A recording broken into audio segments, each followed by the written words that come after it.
Assalamualaikum warahmatullahi wabarakatuh. Nama saya Afro Fitrisniani, MAH 74219023. Di sini saya akan mereview sebuah jurnal untuk memenuhi tugas mata kuliah planktonologi.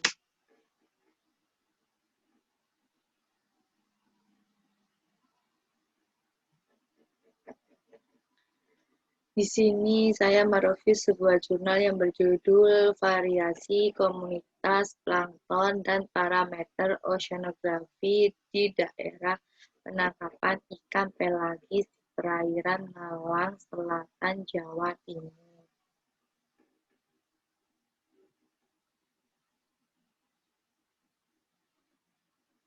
Tujuan dari penelitian yaitu untuk mengetahui variasi komunitas plankton dan hubungannya dengan parameter oceanografinya, serta distribusi spasial plankton di daerah penangkapan ikan pelagis di perairan Malang, Jawa Timur. Perairan Malang Selatan ialah bagian dari perairan selatan Jawa yang berbatasan langsung dengan Samudra Hindia dan sangat potensial sebagai daerah penangkapan ikan, suatu perairan yang memiliki faktor lingkungan yang sesuai dengan yang digemari ikan menjadi sasaran penangkapan, sebab ketersediaan makanan yang cukup bagi ikan sehingga kelimpahan berbagai jenis ikan pelagis kecil, terutama planktivor atau ikan pemakan plankton dipengaruhi oleh ketersediaan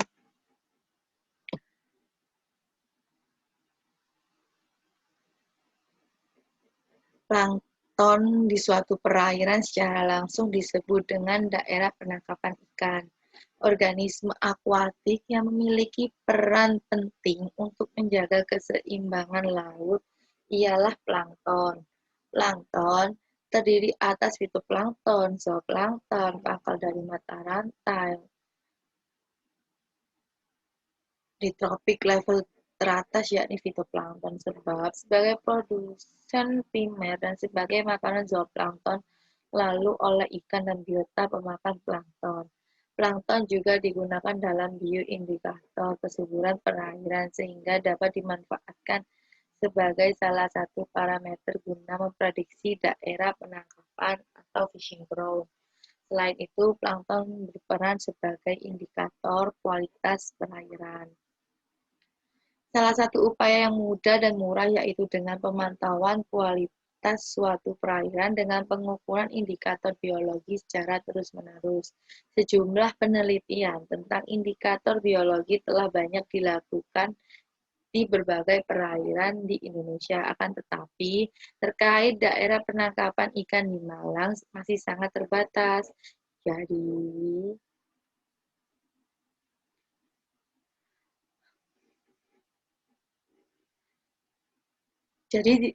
penting dilakukannya penelitian tentang variasi komunitas plankton dan hubungannya dengan parameter oceanografi serta distribusi spasial plankton di perairan Malang Selatan, Jawa Timur. Metode penelitian. Penelitian dilakukan pada bulan April 2016 di wilayah penangkapan di perairan Malang Selatan. Letak koordinatnya 8,45468 derajat sampai 8,457127 derajat lintang selatan dan 112,73119 derajat sampai 112,829071 derajat bujur timur. Untuk penentuan lokasi sampling menggunakan metode purposive sampling, sedangkan untuk pengambilan datanya dilakukan dengan metode zigzag di 10 titik sampling, titik 1 sampai 10, yang menggambarkan kondisi lingkungan penelitian guna memperoleh rekaan mengenai variasi komunitas plankton yang diarahkan dengan karakter kelimpahan, keanekaragaman, keseragaman, dominasi jenis, serta distribusinya. Berikut ini adalah peta lokasi penelitian 10 titik pengambilan sampel di perairan Malang Selatan yang diambil dengan metode zigzag. Pengambilan sampel plankton atau fitoplankton, zooplankton, memakai jaring plankton dengan mesh size 20 di kedalaman 1-15 meter pada 10 titik sampling. Lalu, cairan luar 1% digunakan untuk mengawetkan sampel plankton dengan segera. Pengamatannya dan perhitungannya dilakukan di Laboratorium Hidrologi Fakultas Perikanan dan Ilmu Kelautan Universitas Brawijaya Malang dengan memakai sandwich rafters counting cell. Buku identifikasi digunakan sebagai acuan untuk mengidentifikasi fitoplankton dan zooplankton. Indeks biologinya berupa kelimpahan jenis planktonnya dan dihitung menurut persamaan berdasarkan indeks ekologi berbentuk indeks keanekaragaman, keseragaman, dan dominasi. Untuk parameter oceanografinya yaitu suhu, turbiditas, salinitas, DO, pH, dan klorofil A. Diukur secara in situ memanfaatkan AAKI 1183C. Untuk sampel nitrat dan fosfat dikaji di laboratorium. Semua datanya dijadikan plot secara spasial menggunakan server. Prinsipal komponen analisis atau PCA digunakan untuk menganalisis hubungan antara parameter oceanografi dan kelimpahan plankton. Setelah itu, untuk mengetahui adanya perbedaan antara distribusi spasial plankton pada permukaan 1 meter dan kedalaman 15 meter menggunakan uji T. Hasil dan pembahasan parameter oceanografi. Hasil pengukuran parameter oceanografi di kedalaman 1 meter dan 15 meter baik secara in situ dan analisis di laboratorium rata-rata suhu perairannya pada 10 titik sampling menggambarkan suhu yang relatif rendah berkisar 29,36 kurang lebih 0,56 derajat Celcius di permukaan dan 28,96 kurang lebih 0,78 derajat Celcius di kedalaman 15 meter. Arusnya bergerak menuju arah timur dengan kecepatan kurang dari 0,10 meter per sekon. Berikut ini gambar pola arus permukaan dan suhu permukaan laut pada bulan April 2016.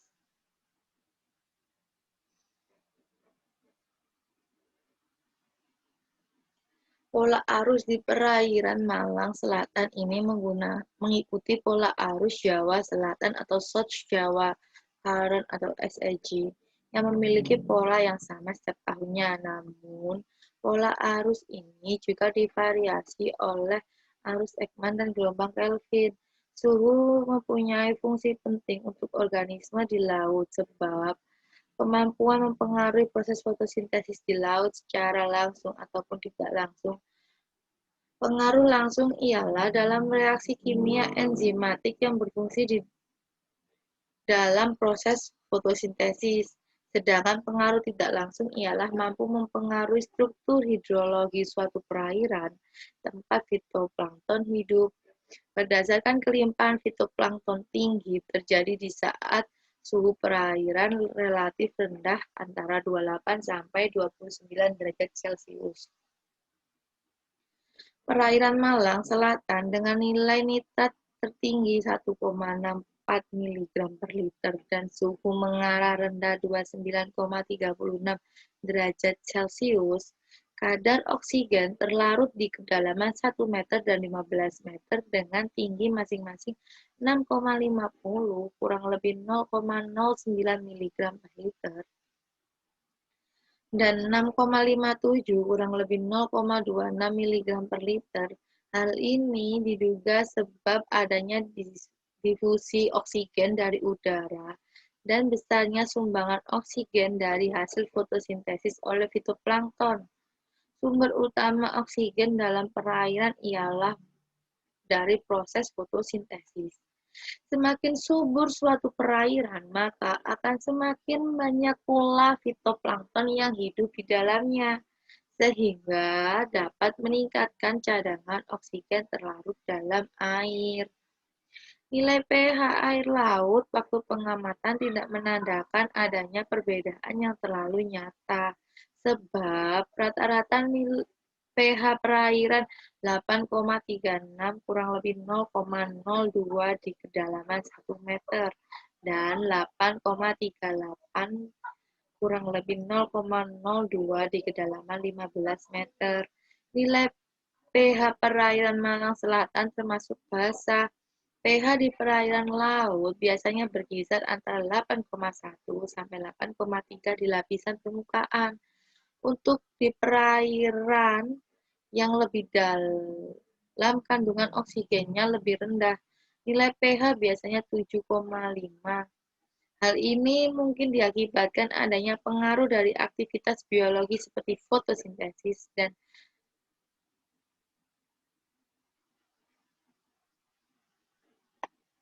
respirasi organisme.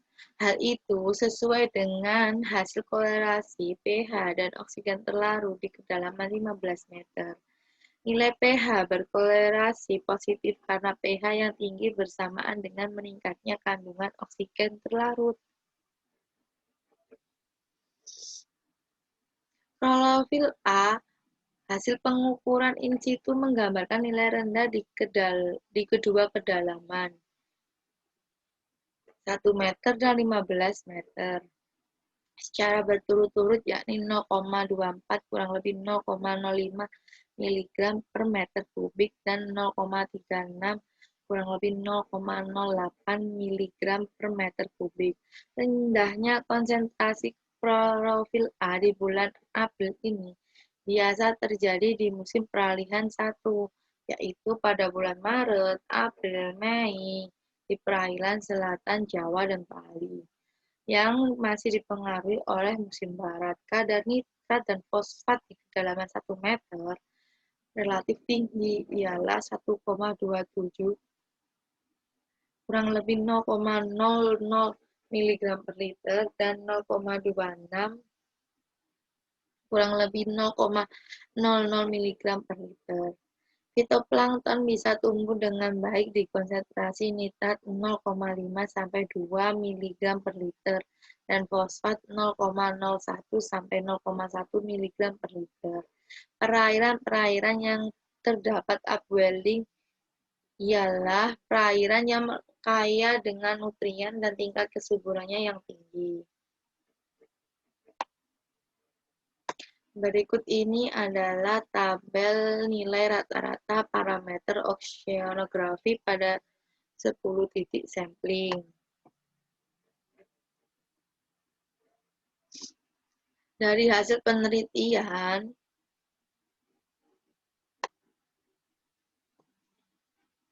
ditemukan sejumlah 42 genus fitoplankton di kedalaman 1 meter dan 15 meter.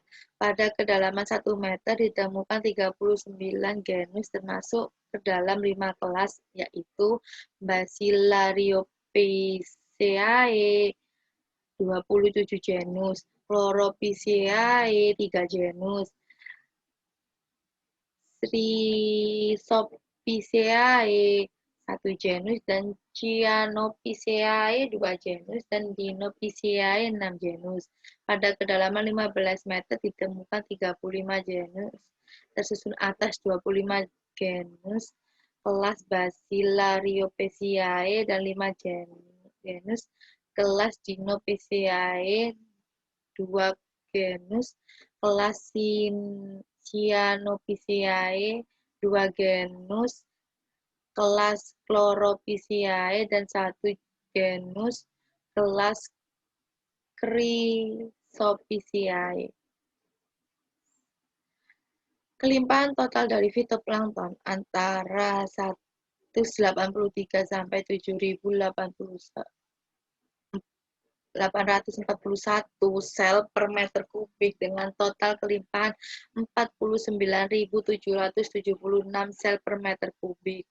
Kelas Bacillariophyceae atau diatom di kedalaman 1 meter dan 15 meter mendekati 91 dan 92% di atas total jenis kelimpahan fitoplankton dengan nilai masing-masing 42.351 sel per meter kubik dan 2.819 sel per meter kubik.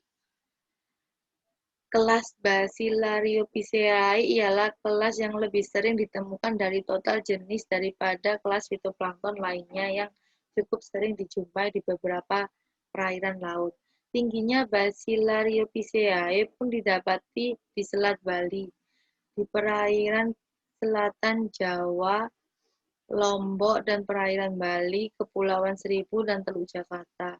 Sejumlah genus dari kelas Bacillariophyceae semacam Chaetoceros sp, Bacteriastrum sp, Nitschia sp, dan Leptocylindrus sp mempunyai frekuensi kemunculan serta kelimpahan yang lumayan tinggi secara umum di semua titik pengamatan menurut jenis fitoplankton dari kelas Bacillariophyceae dominan digunakan untuk indikator kesuburan perairan. Berikut ini adalah tabel kelimpahan fitoplankton pada kedalaman 1 meter dan 15 meter di perairan Malang Selatan.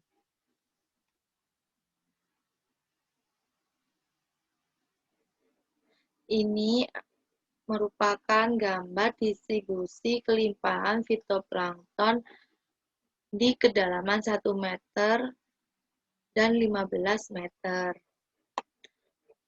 Distribusi kelimpahan fitoplankton digambarkan dengan terdapat degradasi warna di kedua kedalaman 1 meter dan 15 meter yang menggambarkan bahwa kelimpahan fitoplankton di kedalaman 1 meter lebih melimpah daripada kedalaman 15 meter. Kelimpahan fitoplankton yang tinggi lebih dari 5.000 sel per meter kubik dijumpai di sebelah utara dan semakin menurun 2.000 sel per meter kubik menuju arah tengah perairan, tetapi cenderung naik lagi ke arah barat perairan, yaitu 4.000 sampai 7.000 sel per meter kubik.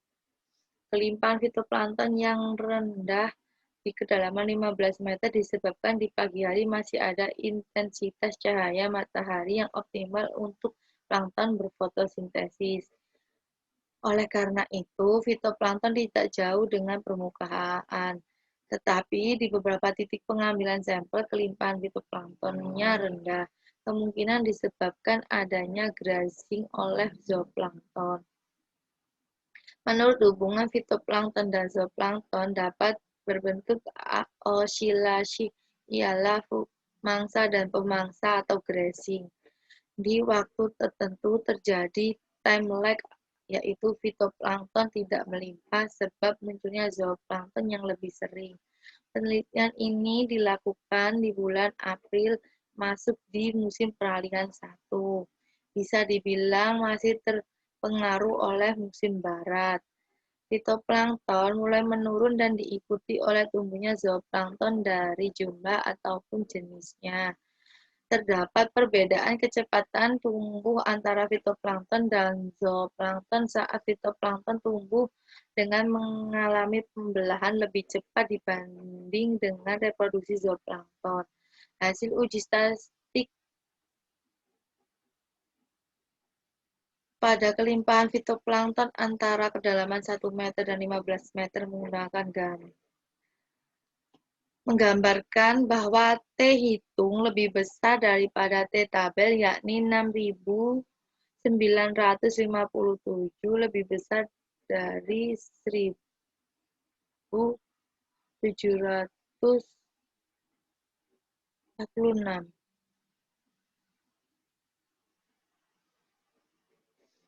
Hal ini menunjukkan kelimpahan fitoplankton di kedua kedalaman pada wilayah penangkapan ikan itu berbeda, ialah distribusi kelimpahan di kedalaman 1 meter lebih tinggi daripada kedalaman 15 meter, sebab permukaan dominan dipengaruhi oleh proses fotosintesis dibanding kedalaman 15 meter.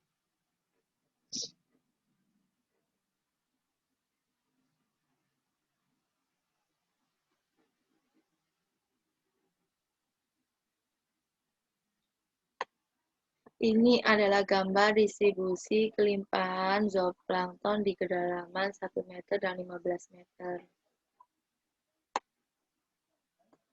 Perbedaan gradasi warna untuk kedua kedalaman 1 meter dan 15 meter berarti bahwa di kedalaman 1 meter kelimpahan lebih tinggi dibanding di kedalaman 15 meter. Zooplankton didapati total sebesar 21 genus di semua kedalaman. Di kedalaman 1 meter diperoleh 18 genus termasuk dalam 6 kelas yaitu Copepoda 7 genus, Ciliata 7 genus, Granuloreticulosa 1 genus, Polychaeta 1 genus, Appendicularia 1 genus, dan Ophiuroidae 1 genus, dan di kedalaman 15 meter 17 genus terdiri atas 9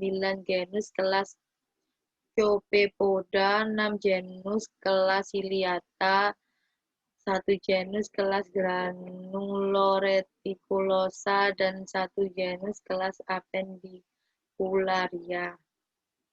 Hasil penelitian menggambarkan kelimpahan zooplankton antara 6 sampai 115 in per meter kubik dengan keseluruhan kelimpahan zooplankton sebanyak 894 in per meter kubik. Kelas Cephalopoda di kedalaman 1 meter dan 15 meter meraih 58% dan 63% dari keseluruhan jenis kelimpahan zooplankton dengan nilai sendiri-sendiri. 469 in per meter kubik dan 47 in per meter kubik. Distribusi kelimpahan zooplankton menggambarkan bahwa zooplankton lebih melimpah di kedalaman 1 meter daripada kedalaman 15 meter. Pada pola distribusi zooplankton pun tidak terpola teratur dan mirip dengan pola distribusi fitoplankton dengan nilai koefisien kelimpahan yang tinggi dan rendah. Pengaruh arus mampu mengakibatkan zooplankton distribusinya tidak merata. Nilai rata-rata indeks keanekaragaman, keseragaman, dan dominasi fitoplankton di kedalaman 1 meter diketahui tiap-tiap sebanyak 1,85, 0,59, 0,27, sedangkan di kedalaman 15 meter beruntun 1,77, 0,58, 0,28. Sedangkan di zooplankton, indeks keanekaragaman, keseragaman, dan dominasi di kedalaman 1 meter beruntun ialah 1,77, 0,79, 0,24, dan di kedalaman 15 meter beruntun ialah 1,70, 0,77, dan 0,27. Menurut hasil tersebut bisa disimpulkan bahwa keanekaragaman plankton mampu digolongkan sedang yang digambarkan dengan nilai keanekaragaman 1-3. Keseragaman sedang nilainya rata-rata 0,4 lebih kecil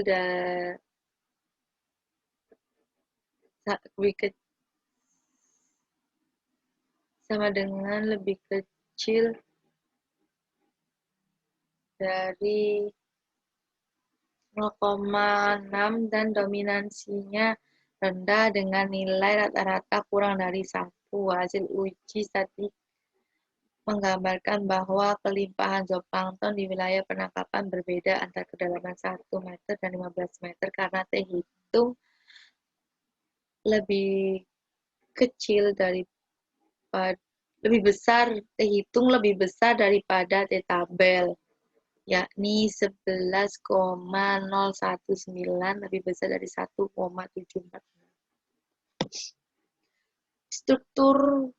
Hubungan struktur komunitas plankton dan parameter oceanografi. Berikut ini adalah tabel kolerasi persen antara kelimpahan plankton dengan parameter fisika dan kimia. Hasil korelasi Pearson dari prinsipal komponen analisis menandakan bahwa parameter fisika kimia di kedalaman satu yang berkorelasi dengan susunan komunitas fitoplankton ialah turbiditas dan klorofil A. Sedangkan parameter oceanografi yang berkorelasi dengan susunan komunitas zooplankton yakni turbiditas, klorofil A, oksigen terlarut, dan fosfat. Hubungan korelasi digambarkan hubungan sangat erat diajukan antara klorofil A dan kelimpahan fitoplankton, yang menandakan adanya kelimpahan klorofil A terpaut pada kelimpahan fitoplankton di suatu perairan, sesuai dengan pernyataan. Akan tetapi, tinggi rendahnya turbiditas terpaut pada intensitas cahaya matahari yang masuk ke perairan. Jika turbiditas rendah, sehingga cahaya matahari yang masuk ke perairan akan lebih optimal dan akan digunakan fitoplankton dalam berfotosintesis. Faktor loading pada analisis PCA menggambarkan bahwa parameter utama atau F1 yang berpengaruh pada kelimpahan plankton yaitu turbiditas, oksigen terlarut atau DO, klorofil A, dan fosfat. Nilai ini seiring dengan hasil korelasi Pearson, yaitu struktur komunitas plankton sangat dipengaruhi turbiditas, oksigen terlarut, klorofil A, dan fosfat. Menurut hasil faktor loading tipe 1 atau faktor utama pada distribusi plankton menggambarkan korelasi positif antara kelimpahan dan klorofil A. Hasil korelasi dan faktor loading menyatakan bahwa keberadaan plankton pada suatu perairan sangat dipengaruhi parameter oceanografi secara langsung maupun tidak langsung. Kesimpulannya yaitu, menurut strukturnya, komunitas plankton perairan yang diteliti untuk keadaan kesuburan dengan kelimpahan fitoplankton sebanyak 49.764 sel per meter kubik, dominasi genus Chaetoceros sp. atau Bacillariophyceae, dan kelimpahan zooplankton 894 in per meter kubik, paling sering genus Nauplius sp. atau Copepoda, kondisi perairan yang secara ekologis berada dalam keadaan yang lumayan stabil. Hal ini dikarakterkan dengan tidak adanya dominasi jenis oleh plankton tertentu. Menurut analisis PCA, parameter utama yang paling berpengaruh terhadap struktur komunitas plankton ialah turbiditas, DO, klorofil A, dan fosfat. Distribusi spasial plankton menurut kelimpahan plankton pada kedalaman 1 meter dan 15 meter tidak sama.